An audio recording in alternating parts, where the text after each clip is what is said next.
Bonjour à tous et bienvenue à l'Institut biblique. Leçon 13, il reste quelques leçons, 3 autres leçons et on va avoir le congé de l'été.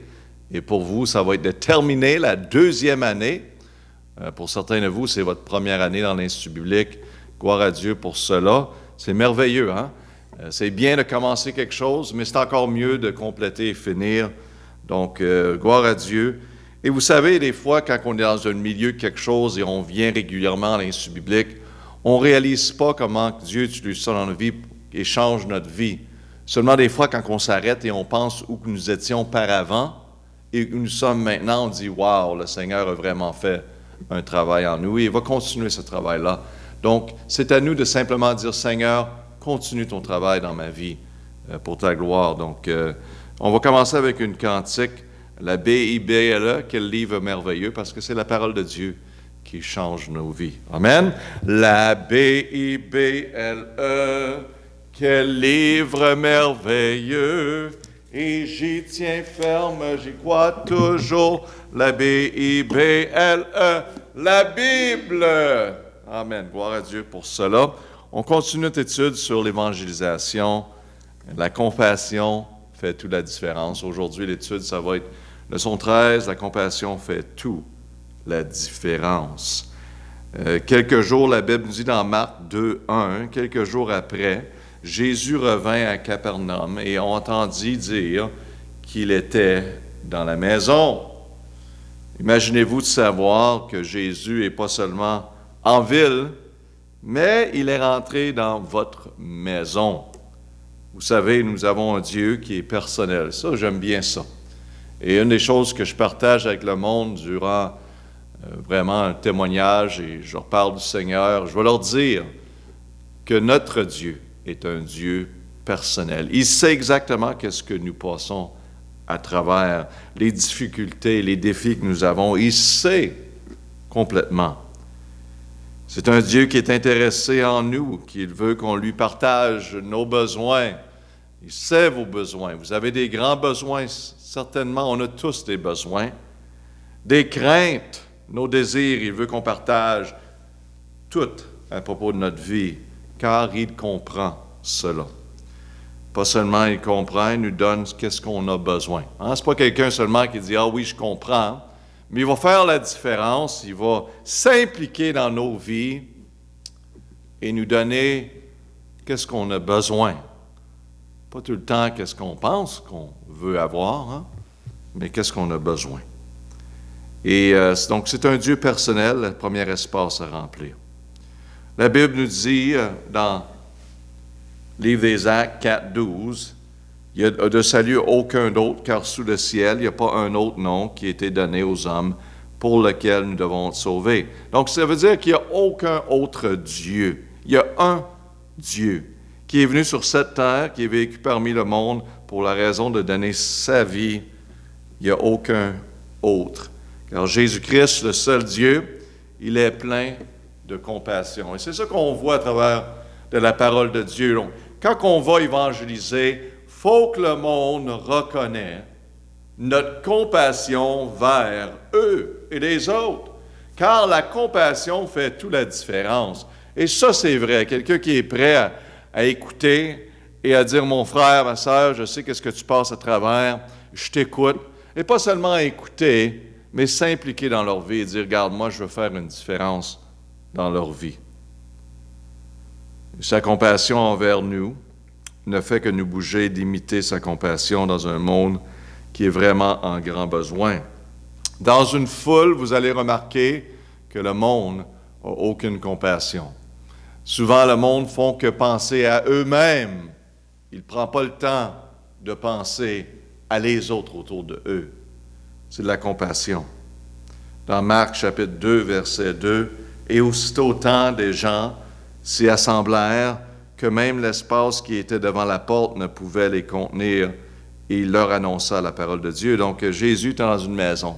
Et le monde voulait entendre. La maison était pleine de personnes, il y avait du monde à l'extérieur, parce qu'ils voulaient entendre Jésus. Marc, chapitre 2, verset 3, « Alors il vint à lui des gens qui lui présentèrent un paralytique, porté par 4 hommes. Donc, il y a un paralytique qui a besoin de voir Jésus. Il croit que Jésus peut le guérir physiquement et bien sûr, comme vous allez voir, spirituellement. Et donc, il arrive à l'endroit et bien sûr, l'endroit est plein de personnes. C'est pas évident. Verset 4 de notre texte ici. Mais, ne pouvant approcher de lui à cause de la foule, ils découvrirent le toit de la maison où il était, et l'ayant percé, ils descendirent le lit, et le paralytique était couché.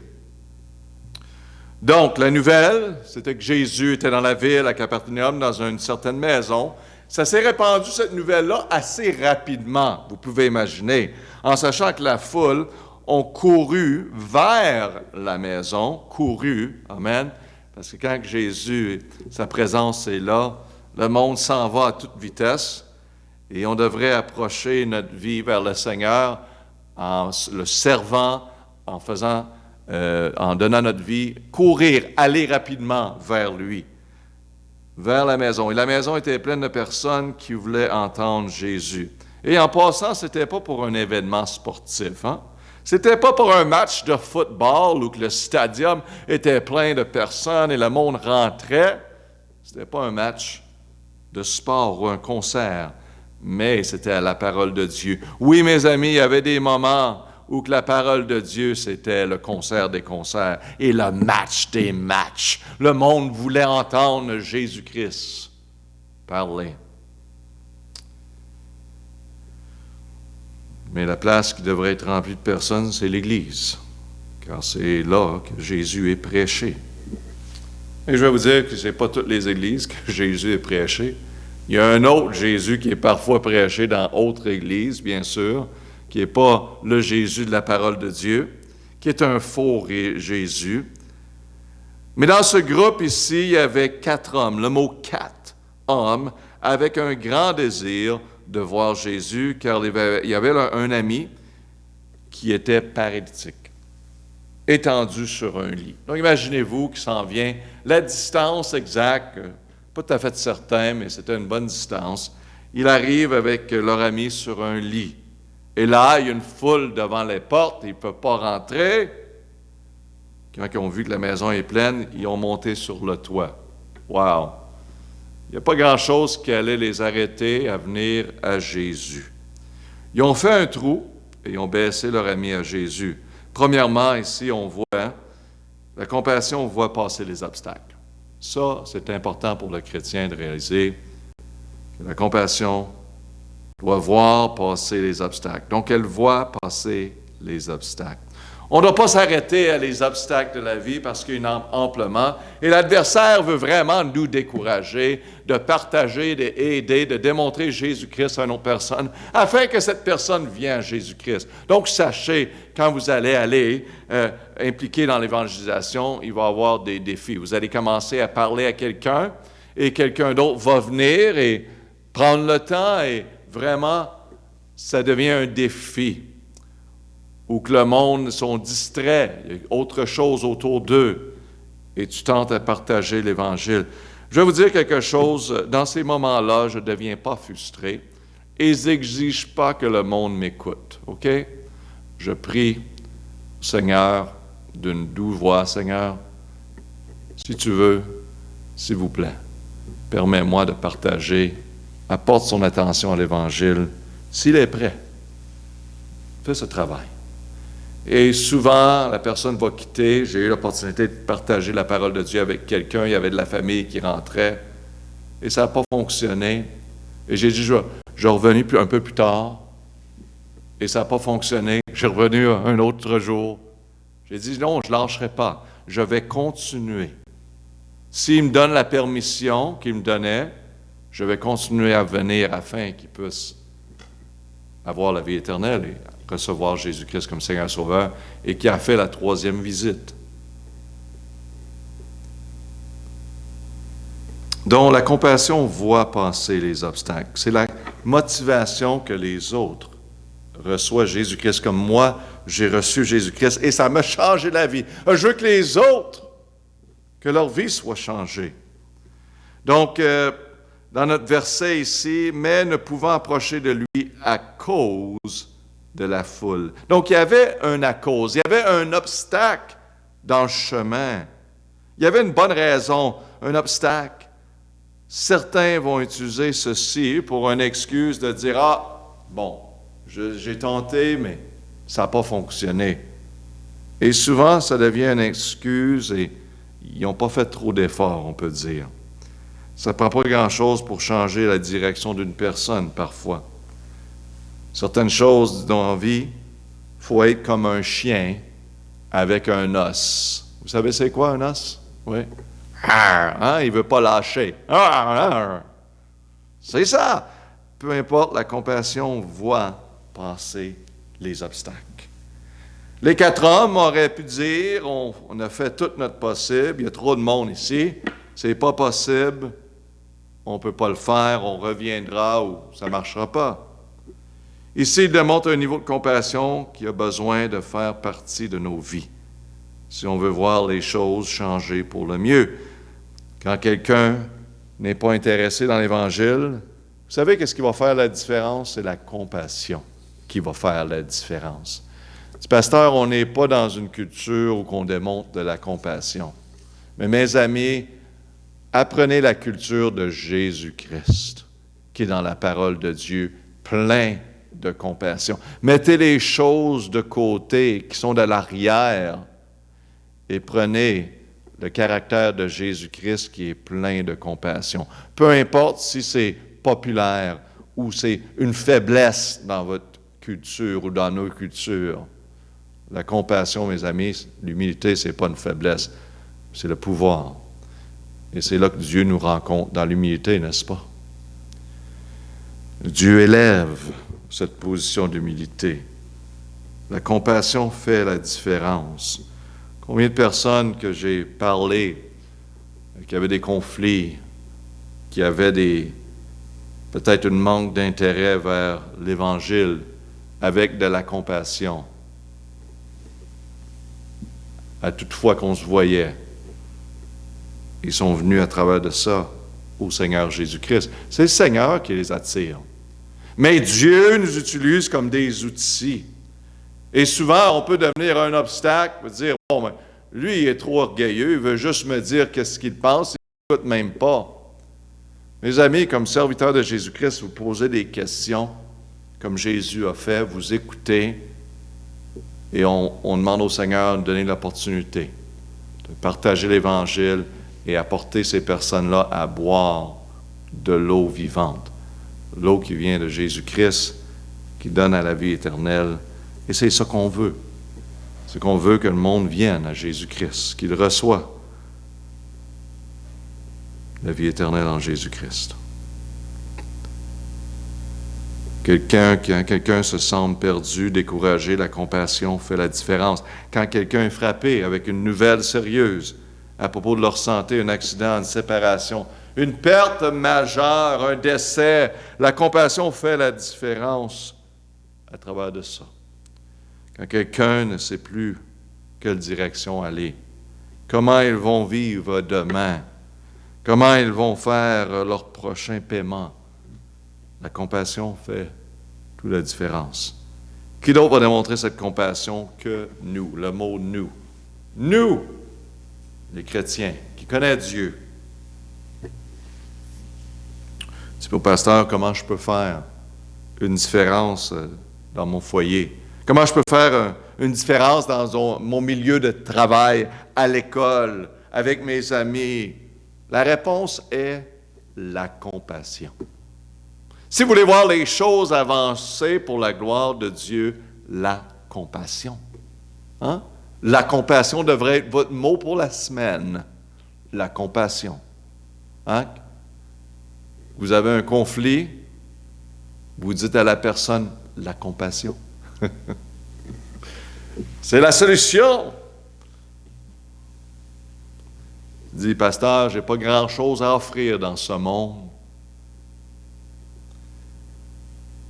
Savez-vous que les 4 hommes ici n'avaient pas grand-chose à offrir à cet homme? Mais ils l'ont apporté à celui qui avait quelque chose de grand. à lui offrir. Ils ont décidé cette journée d'être simplement des outils. On ne sait pas grand-chose, on n'a pas la réponse, mais on est capable de prendre notre frère et l'amener à lui que des réponses. Ça, c'est de la compassion, mes amis. On est capable de mettre notre horaire de côté et certains de nos besoins de côté afin que cette personne peut être aidée. On fait des choses que, pas nécessairement qu'on veut tout le temps faire, mais qu'il est nécessaire de faire, afin qu'il soit glorifié. Plusieurs choses que je vais faire dans le ministère parce que c'est pour les autres. C'est correct. Je ne me plains pas, j'aime bien ça. Parce que j'aime, Seigneur, utiliser ma vie pour apporter des fruits. Mais je suis une simple personne. Et c'est Dieu qui fait le travail. Et c'est Dieu qui fait le travail à travers de vous. Juste simplement dire, je suis disponible pour démontrer la compassion comme ces 4 hommes ont fait. Ils ont passé à travers des obstacles. Ils ont fait confiance en Dieu. Ils ont réfléchi à travers de qu'est-ce qu'ils devraient faire. Mes amis, il y a des solutions dans la vie. Il faut les trouver. Parfois, il y a des choses qui nous prennent par surprise, mais écoutez bien, il y a des solutions. Peut-être on ne la trouve pas tout de suite, mais sachons que le Seigneur sait exactement qu'est-ce qu'il fait dans nos vies. Même si c'est douloureux, même si ce n'est pas facile, il sait. Ils ont passé à travers cet obstacle parce qu'il n'y a rien d'autre, il n'y a rien de plus important, le mot « plus » et remplir, plus important qu'apporter quelqu'un à Jésus, un membre de notre famille à Jésus, un co-travailleur à Jésus, un étudiant à Jésus, une personne à retraite à Jésus. Amen. Jésus, Jésus, Jésus, apportez-les. Et cela, ça prend de la compassion. Peut-être votre obstacle aujourd'hui, c'est la crainte. Qu'est-ce que les autres vont penser? Mes amis, ils vont probablement penser que si vous démontrez de la compassion, que vous n'êtes pas une faiblesse, mais que vous êtes un bon garçon, une bonne fille, un bon monsieur, une bonne madame. Peut-être votre obstacle aujourd'hui, c'est l'incrédulité. On a mis Dieu dans une boîte et qui est limité à certaines choses, qui est seulement capable de faire certaines choses dans nos vies. On l'applique seulement les dimanches, on l'applique seulement quand on est tellement en désespoir qu'il n'y a rien d'autre qu'on peut faire. C'est vrai qu'est-ce que je dis, mes amis, que Jésus, le Seigneur, est considéré seulement comme dernier essai. Hein? Le Seigneur veut qu'on soit priorité. Avant de courir à la gauche et à la droite à travers des moments difficiles de notre vie, c'est de courir directement à lui. Et ces 4 hommes ont compris que ce n'est pas de courir à travers, c'est d'aller directement à Jésus. Mes amis, c'est avec Dieu, il n'y a aucune limite. Aucune limite. Car rien n'est impossible à Dieu. Dans ce texte, c'est au sujet de quelqu'un d'être conduit au Seigneur Jésus-Christ. Rien n'est impossible. Le mot « limite », aucune limite. Peut-être votre obstacle aujourd'hui, c'est le fait que on est égoïste. La vie est devenue tout à propos de nous. Les autres sont là, ils vivent leur vie. J'ai ma vie. Et c'est ça. Et faites très attention à tomber dans ce piège que j'ai ma vie, je sais autres aller. Merci que Jésus ne pensait pas comme ça envers nous. On serait tout en trouble aujourd'hui. Cette vie n'est pas à propos de seulement, le mot seulement, nous, mais à propos des autres. Notre famille, nos enfants, nos voisins, nos amis, notre Église. La vie devient très significante quand cette vie est à propos des autres. Et mes amis, nos besoins seront comblés, pas en gardant tout pour nous autres. Hein? Ça semble être le contraire. Mais vous connaissez les principes bibliques. Donnez, vous allez recevoir. Je vais vous dire encore une autre fois, je ne fais pas ce que je fais afin de recevoir, OK? Mais Dieu nous promet cela. Et on va le prendre.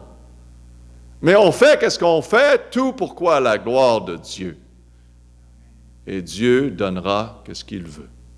Ma responsabilité, c'est d'être comme Jésus-Christ et donner. Parce que, vous savez, le cycle est comme ça. On donne, on reçoit et on donne. On reçoit et on donne. On reçoit et on donne. Ça continue. Et il y a des personnes qui continuent à dire, ah ouais, on reçoit, et le cycle finit, ils ne donnent pas. Il n'y a plus de vie. Hein? Il manque toujours. L'homme pense qu'il sait qu'est-ce que la vie est tout à propos. Mais il est tellement en erreur. Dans tout, mes amis, démontrer le caractère de Jésus-Christ. Si les chrétiens ne démontrent pas la compassion du Seigneur, qui va le faire? Si les chrétiens ne le font pas, qui va le faire? Et je te dirais que les chrétiens qui semblent être misérables, hein, ça ne devrait pas être le cas, c'est tout à propos de eux. Les pasteurs, ils viennent à l'Église, oui. Ils entendent la parole de Dieu, oui. Mais vous savez, on peut tomber tous là-dedans, ou qu'on fait juste entendre et dire oui, c'est bien, et pas l'appliquer. Faites très attention à juste entendre et oublier et pas l'appliquer.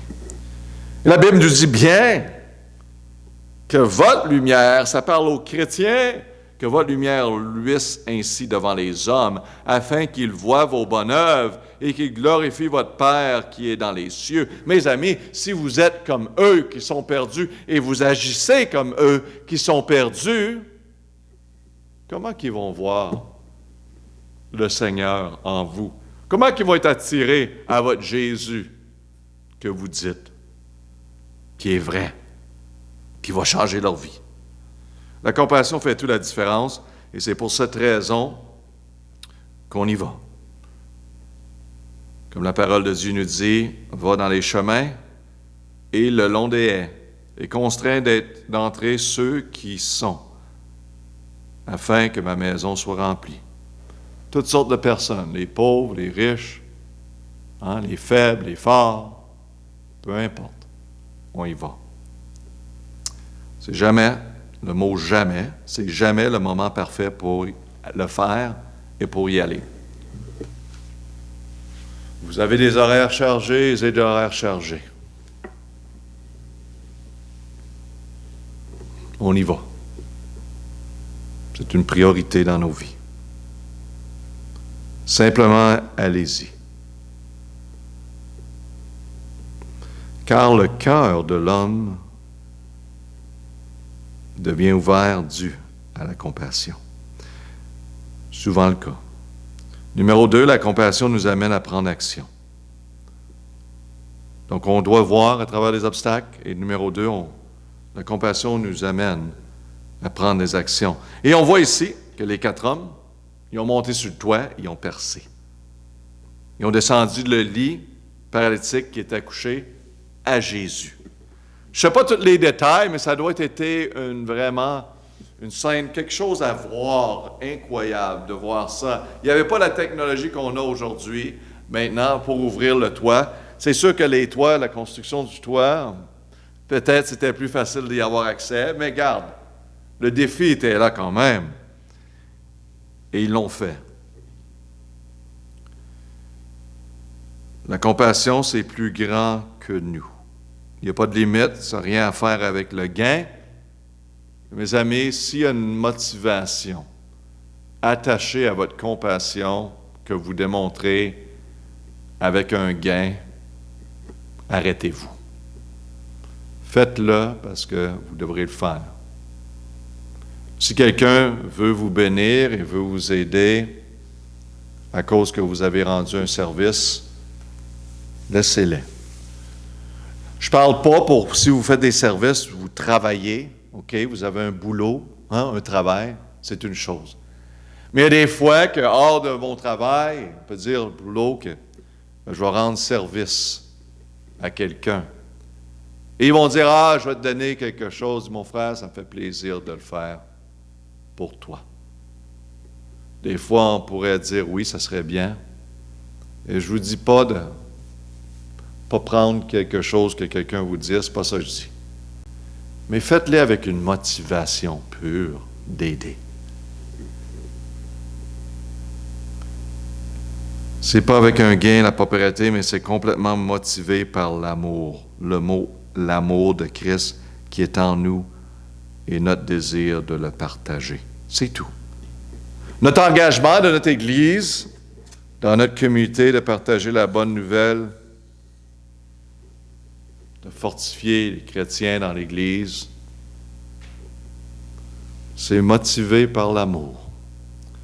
L'investissement, le partage, le temps qu'on passe au Congo avec le développement des instituts bibliques, les vies qui sont là, qui sont représentées, vos vies, l'investissement qu'on fait,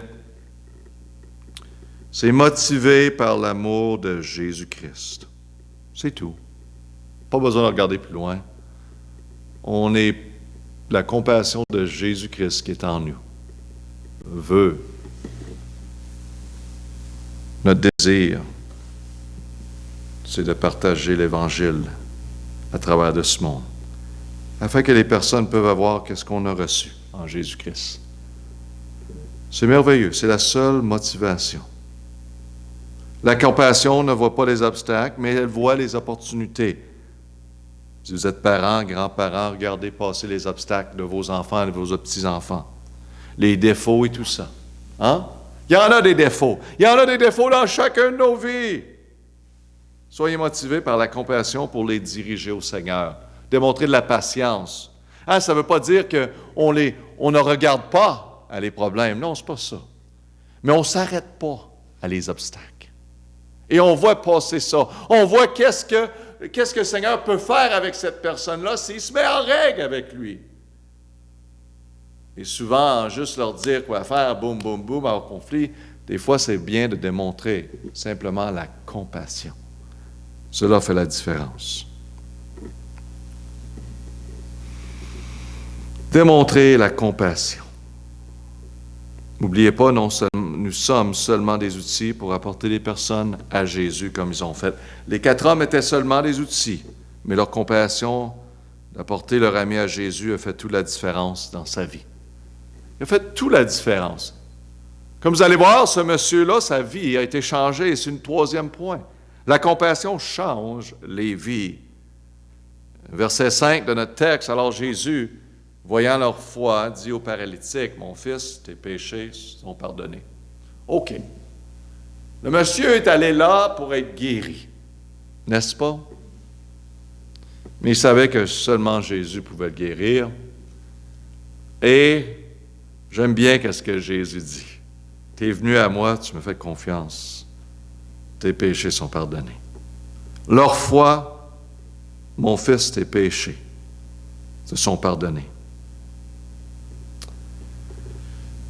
Il était supposé dire, d'après les pharisiens aussi, pourquoi qu'il dit ça? Il aurait dû simplement dire, lève-toi et marche. Mes amis, il voulait montrer que seulement un peut pardonner les péchés chez Jésus. La religion, les bonnes œuvres, ne peut pas rien faire. Si ces choses nous sauvent, pourquoi Christ a donné sa vie sur la croix? Seulement lui peut pardonner les péchés. Et c'est ça qu'il voulait démontrer. Oui, il pouvait guérir, il l'avait vu. Et le monde le suivait. Mais encore plus, il voulait démontrer sa diété, qui était Dieu. Et il l'a démontré ici à quelqu'un qui est venu à lui. Venez. La Bible dit dans Jean qu'il n'y a pas d'autre moyen. Je suis le chemin, Jésus dit. Je suis la vérité et la vie. Et personne ne vient au Père que par moi. C'est simple. C'est moi, moi, moi. Vous savez, ici dans Marc 2,6, notre texte continue à parler. Et quelques scribes qui étaient assis là, il y en avait parmi eux qui ont entendu. Ils raisonnaient dans leur cœur.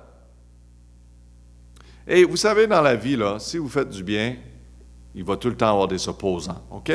Vous faites le bien, il y en a qui vont vous opposer. Au lieu de vous dire, « Hey, continue à vivre pour le Seigneur. Gloire à Dieu pour ta décision. Hey, je suis bien heureux que tu vas à l'Institut biblique et t'apprends. » Il y en a toujours, quand vous faites le bien, qui vont vous opposer.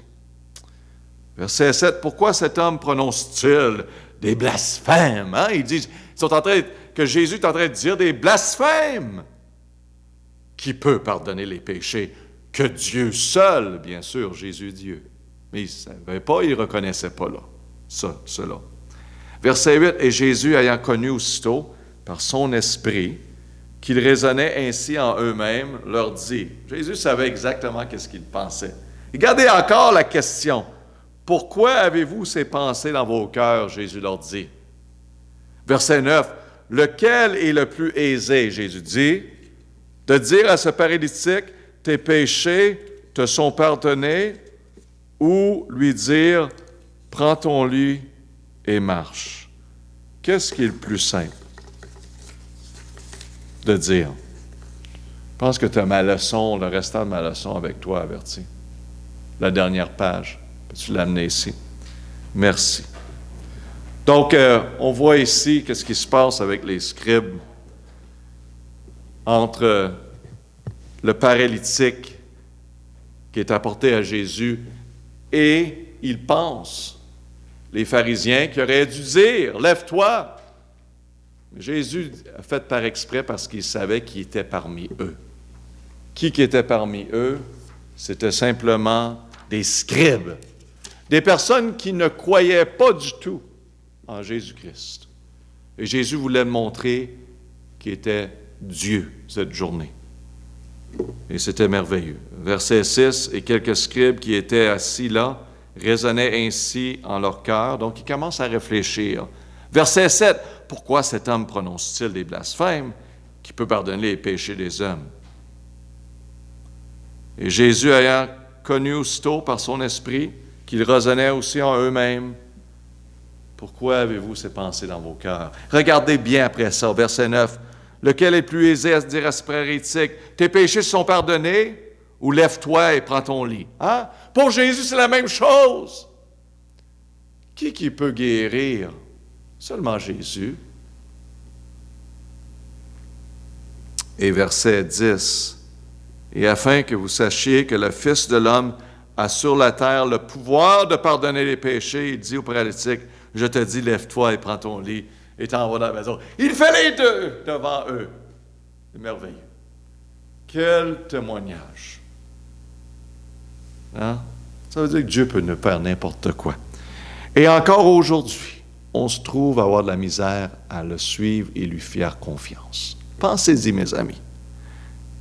Aussitôt, il se leva et s'étant chargé de son lit, il sortit en la présence de tout le monde, de sorte qu'ils furent tout dans l'étonnement et qu'ils glorifient Dieu, disant, « Nous ne vîmes jamais rien de pareil. » Quel témoignage! Donc, ces 4 hommes savaient sans doute que Jésus était la réponse, qu'il n'y avait pas d'autre moyen pour leur ami.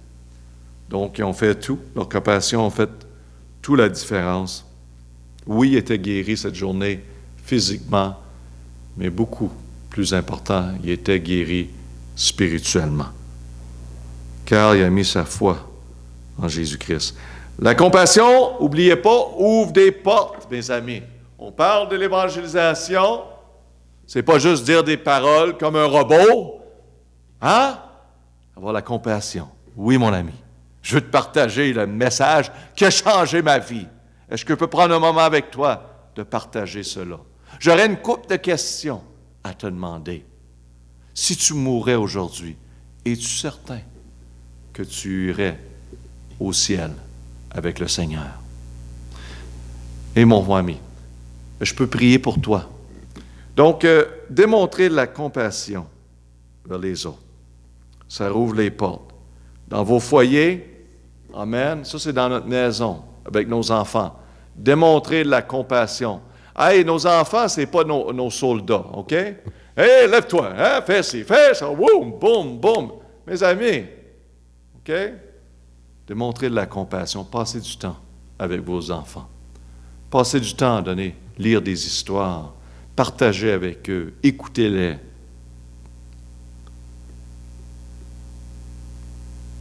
Avec vos voisins, votre famille, vos employés, votre employeur. La compassion fait toute la différence.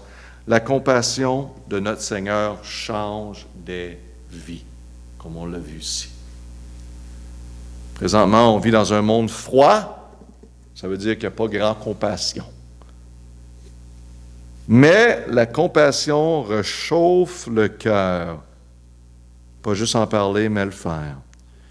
Les situations où quelqu'un était venu vers moi stressé, troublé, au lieu de répondre d'une façon qui va juste agiter la situation, c'est répondre avec compassion et ça éteint le feu. Sachez, ça éteint le feu. Notre compassion augmente en suivant Jésus. Qui disent, comment que je peux augmenter? Apprenez de Jésus. Lisez les évangiles dans la parole de Dieu. Comment que Jésus était vers les autres. Comment qu'il partageait. Il parlait. Et allez-y. Gardez passer les obstacles. Faites attention à vous arrêter les obstacles. Cette semaine, on est venu d'un long voyage et on a eu des obstacles. Et au lieu de devenir stressé, on aurait dû faire ceci, on n'aurait dû pas faire cela.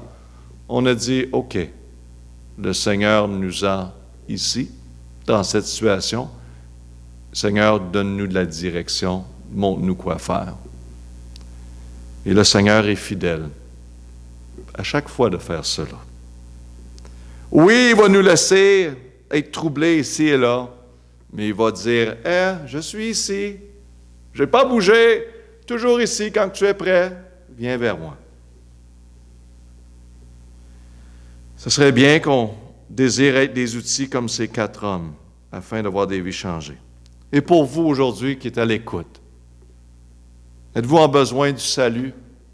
Vous avez entendu le message du salut plusieurs fois peut-être. Réalisez comme le paralytique que seulement Jésus peut vous pardonner de vos péchés et vous donner la vie éternelle. Prenez action et repentez-vous aujourd'hui. C'est le temps. Recevez Jésus-Christ comme Seigneur et Sauveur. Si vous avez des questions à ces sujets qu'on parle, s'il vous plaît, prenez le temps de le dire à les personnes directeurs des instituts bibliques afin qu'ils peuvent communiquer avec nous et ça me fait plaisir de vous répondre. Donc, on va prier, Père éternel, merci pour la compassion que tu nous as démontrée. Et on réalise, Père, qu'on a besoin de cette compassion. On a besoin de démontrer cette compassion comme chrétien. Père, aide-nous, donne-nous grâce pour cela. Utilise chacun de nos vies pour ta gloire. Aide-nous à voir passer les obstacles et te faire confiance, Père, et voir des vies changées pour ta gloire. On prie au nom de Jésus. Amen. Amen.